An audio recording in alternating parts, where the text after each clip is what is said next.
என்னை நினைத்து கண்ணீர் விட்டு அழுது புலம்பி வீட்டிற்குள்ளேயே அடைந்து கிடக்கிறாயே.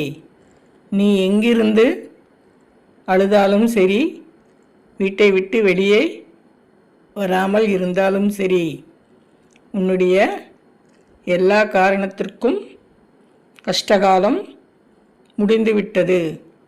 உன்னை நான் பார்த்து கொண்டுதான் இருக்கிறேன்.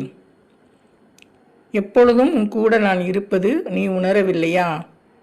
வாழ்க்கையில் எத்தனையோ தீமைகள் செய்தவர்களையெல்லாம் அடக்கி நுறுக்கி சாம்பலாக்கி விட்டேன். இன்று உன்னுடன் நான் இருக்கும் நிலை உனக்கு இன்னும் புரியவில்லை. என் மக்களை காப்பாற்ற எனக்கு தெரியாதா? எந்த விஷயத்தையும் மேலோட்டமாக பார்க்காதே.